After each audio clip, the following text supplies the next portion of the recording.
yeah. Straight.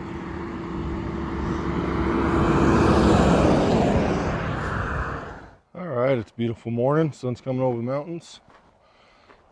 And as you can see, my daughter's LR4 is on the trailer behind the truck. My wife and daughter were out running around town yesterday. They were up in Reno and started dying on them. It was just completely shut down for no reason. I think it happened 2 or 3 times.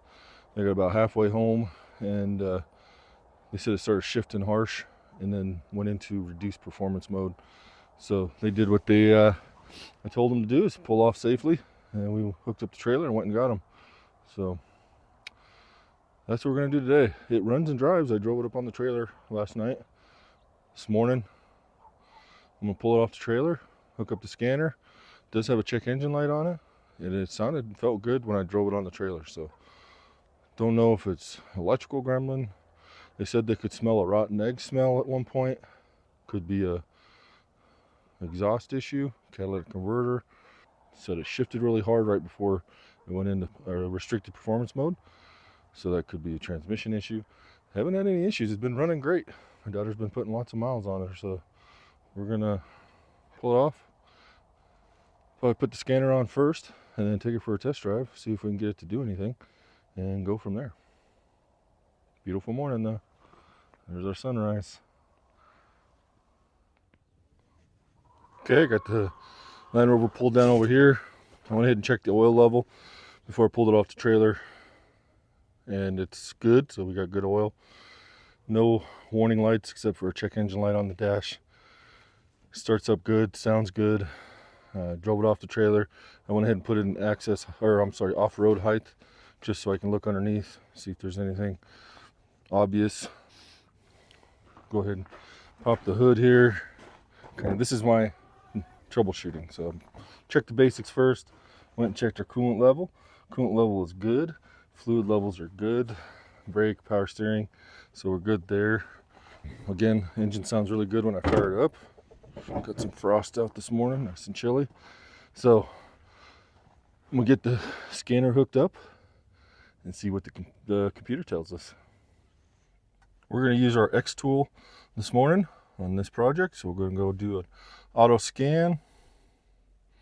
It's a early morning sun glare, so bear with me. Okay, this one's fairly quick too. We're gonna do an automatic scan. So you can kind of see it does. You can have 2 views. You can have a topology view, all your different computers. You can have so we got, what is that? For some reason my new phone does not like to focus. Looks like 3 codes on the PCM. Curious to see what the transmission says. Powertrain, so either it didn't scan the powertrain or there's no codes on it. All right, we'll get this. We can also do a list view. It'll tell you.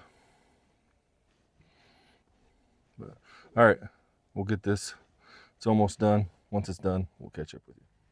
So we got 3 engine codes, no transmission codes. So we can assume the transmission's okay. Just rough shifting was probably going into limp mode or the throttle body control system. So if we look here, we got the mass airflow sensor.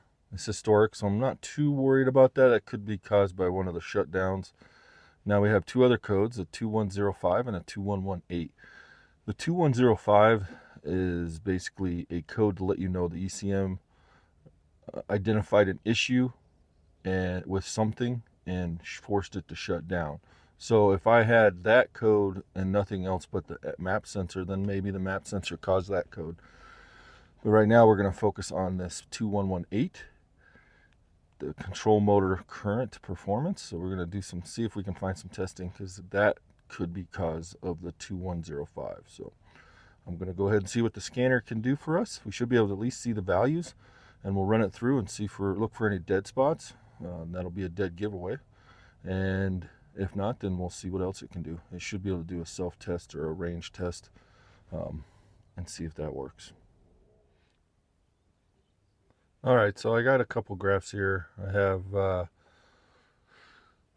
throttle motor pulse width modulation signal, throttle position sensor voltage, pedal position sensor voltage, and absolute throttle position. So the engine's off. I'm just going to work the throttle and see what it does. We're looking for any weird spikes or dips that would indicate a short or failure or dead spot. Right now it's looking pretty good.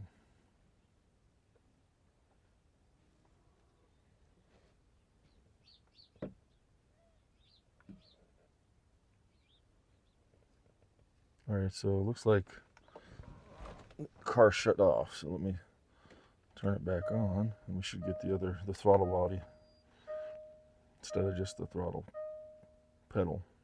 There we go. So now we'll start increasing. Sorry for the glare.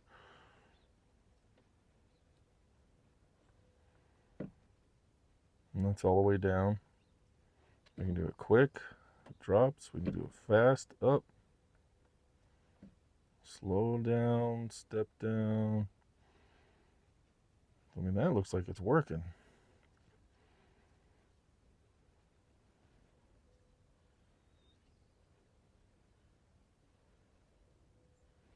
So, okay, not an easy thing yet. So what I'm going to do next is probably pull down the shop, take the air filter intake assembly off so I can get to the throttle body and check the electrical connections. Make sure nothing's damaged there. All right, so we just took this for a test drive, and it's running great. I went ahead and cleared the codes before the test drive. We took it for a good test drive, got it up to temperature, climbed 2 hills, got it up to 70 miles an hour, went through the whole gamut, accelerated hard, accelerated light. Everything looks perfect. It is running top. So that doesn't help the diagnosing. So what we're going to do is I went ahead and pulled the air intake off here and was inspecting my cables. So this goes to your throttle body right here. So this controls your throttle body and also has your throttle position sensor built into it. And then this is your mass airflow sensor, I believe. No, I'm sorry. This is the manifold absolute pressure sensor, MAP sensor, I believe. And so I disconnected those and looked for corrosion on the plugs, checked the wiring for any kind of breaks, shorts, damage. Not seen anything. They were locked on. They weren't unclipped. So really strange. By the way, this is our Chinese version of the water connection thing, and you can see that it's leaking. We're going to do a video on that. But anyways, back to what I was talking about. So checking the wiring right here. We could possibly check it going back. Don't know.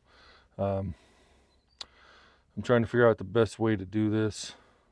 I think I'm going to try wiggling some wires around, watching my raw data and see if it does anything. It's really strange. I mean, if I'm just driving into town and see if we can get a couple good cycles. I'd like to do it when I'm logging some data. So it's going to be a tough one. It might take us a little bit of time, but until it decides to have that problem when we're working on it. So, all right, put the intake back on, and then I'll play with some connections. All right, just a quick update after checking the connections. You know, when we got back, we checked codes. We didn't have any codes. We turned the car off. I pulled it down here, turned the car off, checked the wire connections, disconnected everything, reconnected it, turned the key on, and then I went into throttle. So if I go into actuation test, and then this one here, throttle motor pulse width adjustments value, I was able to adjust this 25%, 40%, 50, 70, and I could see my throttle plate on the throttle body moving. And then closed out of it, went back in and checked for codes, and I got these codes. So it's a 2119, which is similar to the 2118. So not sure if it was me actually actuating it here that caused the issue, or if it was came up after the ignition cycle, because sometimes codes won't show up. So no check engine light yet, but we'll see. I'm gonna go, I think what I'm gonna do is button it back up and see if I can do some data logging and see if that happens.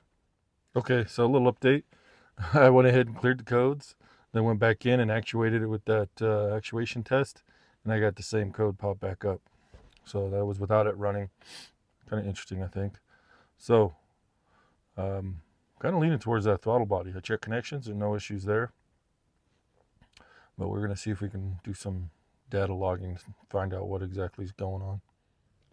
All right, so we're still trying to figure out why we had the force shutdown code and the car was basically stalling out, dying on my wife when she was driving it around town. As soon as when I started it to get it up on the trailer, it ran good ever since it's done that. I drove it all day the day before, and a couple temperature cycles. Yesterday we drove it all the way into Carson City, around Carson City, Gardnerville, and back. Never missed a lick. It's been running great. No shifting issues. No codes are coming up. So it's really strange. It makes it hard to troubleshoot. Again, we inspected the wiring. No damage to the wiring or anything. We checked for corrosion. No corrosion. And we put the scan tool on and watched live data, looking for any dead spots on the throttle body or throttle position sensor. Nothing. Also the accelerator pedal sensor to make sure it didn't have a dead spot. We couldn't find anything. We did some data logging while we're driving. Nothing. Never missed a lick. So kind of at a loss. This is one of them frustrating ones where, you know, if it's not doing it, it's hard to troubleshoot it, especially when it's not a consistent problem, right? So this was obviously an intermittent problem. And I don't know, we have a new battery in it, so we have good voltage. The alternator is charging. We're getting average 14 volts. It's sticking between 13.5 to 14 volts. So that looks good. No damage to wiring. We haven't seen anything. No fuses blown. So unfortunately, I'm going to be gone for a week, and I don't want to leave this car without at least trying something. So what we did, we pulled the throttle body off of the donor vehicle that we have, and it's got, I think, 89,000 miles on it. So I went and pulled it off. I cleaned it up. We're going to swap out the throttle body, just as I don't want to just leave it without trying something. If it never happens again, then I'm going to safely assume that it was the throttle body. If it continues to happen, I can safely assume it's not the throttle body, and we'll go deeper. But we're not seeing any errors in the circuitry. The wiring looks good. We're not getting any shorts or grounds. So the other code that we had was a mass air pressure, manifold absolute pressure, MAP sensor. I pulled it out, checked it. It looks fine, no damage. I'm not going to change it because it was reading fine on the scan gauge, live data. And it's easy to change if we do end up doing it. If it pops back up, I'm guessing that sensor triggered a historical code because it went into a force shutdown and might have done something. So don't know. So the force shutdown code is not a code that it doesn't tell you anything other than the PCM recognized an unsafe condition and did a forced engine shutdown. The second code for the throttle body for circuit range performance, that is the concerning one, and that's probably what triggered the computer to say something's not right, do a force shutdown, and it prevents like over revving of an engine. So, all right, or stuck accelerator pedal, I guess.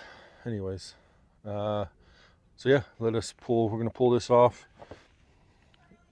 Then we'll just have to do, I think it's 4 number 10s to remove the throttle body, and 1 electrical connector and 2 coolant lines.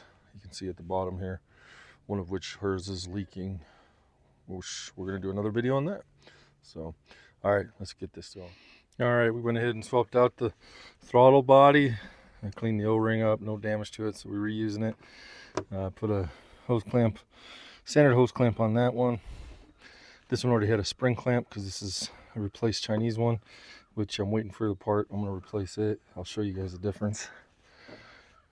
Went ahead and put some Corrosion X on the connector. Stuff is awesome, love it. So it's locked on there, ready to go. And yeah, I just got to put the intake back on. I just wanted to give you guys an update. Went ahead, I did put Corrosion X on my map sensor as well, the connector, and Corrosion X on there, so those will be good. The throttle body wasn't that bad looking at it, so I'm gonna play around with it with my meter and see if I can do any testing. A little black, not on the plate so much, but on the bore. But yeah, there's some staining on the coolant from leaking. We know where that's at. Like I said, I'm just waiting on the parts to show up, and we'll do just a video on that, because Land Rover didn't do a very good job explaining why they canceled the original design and that they actually replaced it with two pieces, but they don't tell you. So we'll do a video. All right, let me get this intake back together. All right, well, we just got back from a successful test drive. Things running good, idle smooth, cruise control works, no issues. Not a problem. So don't know if this fixes it. I'll give you guys an update. If it does happen again, obviously we'll do that, but if not, it'll be a little while. We'll give it a good run around.